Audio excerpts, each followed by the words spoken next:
Now onto the simple nut and seed bread recipe. This is kind of an Italian inspired flavour, but we've kept it nice and simple so that again you can build on this and a really solid structure around how to do, first of all, crackers, how to do wraps, and now moving on to breads. Now at this point I'd just like to remind you that you can ask questions, and we'd really like you to ask questions underneath each of the videos. So as you can see here, from all of these ingredients, we've got quite a lot to get into this bread. So there's too much volume here just to do it into a food processor straight away. So we're going to bring everything together in a bowl, and then we're going to do it in like 2 or 3 batches, depending on your size of food processor. The first thing we're going to add into our bowl is our almond pulp. So again, just almond pulp from making almond milk. Next, dried Italian herb mix. So now we're going to pop in some diced apple, and you know, people are kind of surprised when they see that I put apple in bread, but as you've seen, doing things raw when it comes to breads, crackers and wraps, and actually most things, it's very different from the traditional way of doing things. So the apple is in here for some substance, but also really for some sweetness. Next, we've got our peeled courgette. And you know the purpose of this in our recipe by now. So I'm just going to pop that in.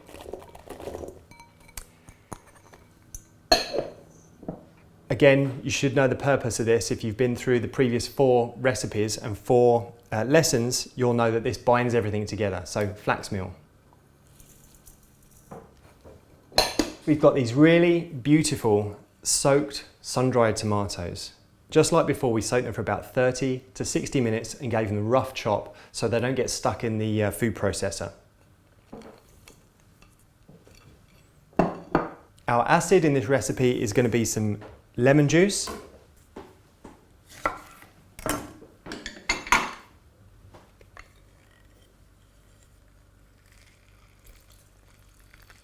little bit of olive oil, just a splash of olive oil in there.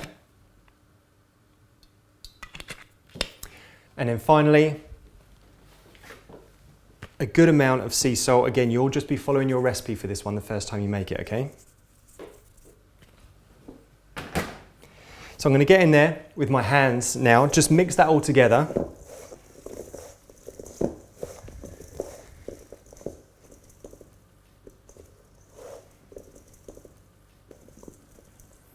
Okay, so that's looking good, it's nice and combined. I'm going to do that in 2 batches now in the food processor, and adding water, adding just a little bit of water each time we do the batch, so it mixes together properly and gives us the right consistency to be able to spread it. This is ready to go into the processor now.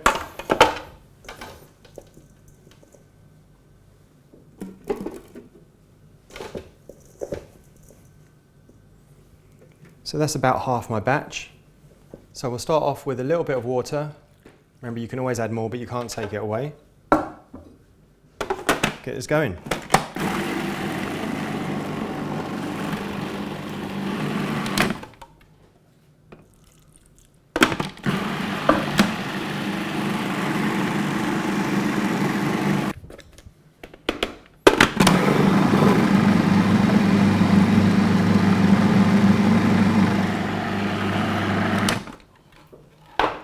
Okay, so that's the first batch done, or half of the whole batch done.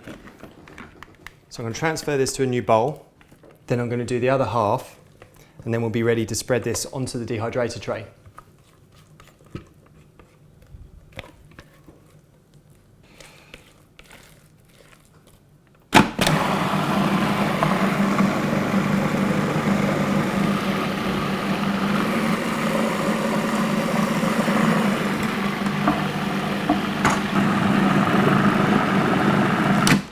Okay, so that's my second batch done. Let's get this into the bowl and then we'll mix the 2 batches. And then we're ready to spread this. So that whole batch is going to go across 2 dehydrator trays. So I'm going back to my old Steadfast Excalibur trays for this. I've always used the Excalibur trays for this type of flatbread because they're square, right? And so we can get perfect 9 slices of bread on here.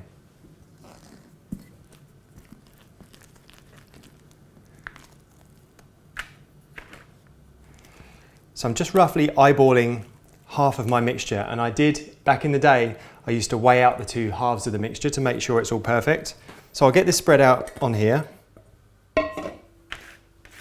And I'll just spend a little bit more time because I want these to really resemble slices of bread, like square slices of bread. I'm just going to spend a little bit more time spreading it round to the edges so that we get 9 even slices of bread.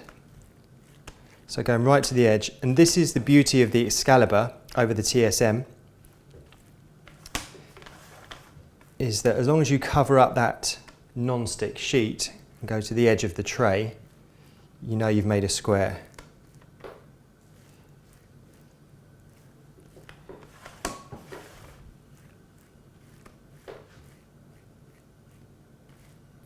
Okay, so we've got our basic square covered. Now I'm just going to go over again, evening things out. And then I'll probably just go around, just even up those edges a little bit. Go around with the spatula. But again, I'm nowhere near as anal as I used to be with this. And there you go, you're looking good. So now all that's left, just like the flax crackers, we're not going to drag this through. We're going to kind of estimate where the thirds are, just maybe make a couple of marks in the bread there, and then line up the two, and just use that knife just to pat your way through it. So that's looking nice and even. And then again here, boom, and there.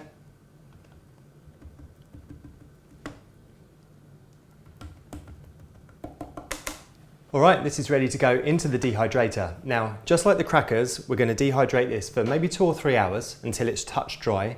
Then we're going to flip it over onto an empty tray and then dehydrate it without a non-stick sheet on for about another 6 to 8 hours. Now, you're probably going to want to go for about another 8 hours if you want more of a toast consistency, right? If you want it a little bit drier. If you want it still a little bit moist and a bit more bread-like, then go for about 6 hours. But I would check it after about 6 hours, see how it looks, see how it feels. If that's the way you want it, take it out, it's done. So we're going to pop these in now and then we'll come back and see what they look like. Here we are then with our nut seed flatbread out of the dehydrator, and it's looking beautiful, it's dry to the touch. And if you remember, I told you to put this in the dehydrator for about 2 to 3 hours, and then we can flip it, which is actually what we're going to do right now. Now, because we're filming here, I'm doing things a little bit differently. It's been in the dehydrator for longer. It's been in there, I think, about 6 to 8 hours now. So I'm just going to flip it over, and then I'm going to do it for another 2 to 3 hours. So what I'm trying to get at here is, as long as your total dehydration time is around 8 to 10, 11 hours, you're going to be fine. So let me show you how you do this with an empty tray. And we're just going to invert that and then place it down on top of your bread. Then we're going to hold them together, turn them over nice and easy. Then we can take this tray off. And then what you'll find is that you can slowly peel off the non-stick sheet. And depending on how long they've already been in the dehydrator, these are going to be, this is just slightly wet. So yeah, about another 30 minutes, 60 minutes in the dehydrator for these ones. I like to have them still a little bit pliable, a little bit moist. But like I said earlier, you can leave them in there longer if you like a more kind of like a toast effect. Okay, so give that a go, and then we're going to move on to the next lesson.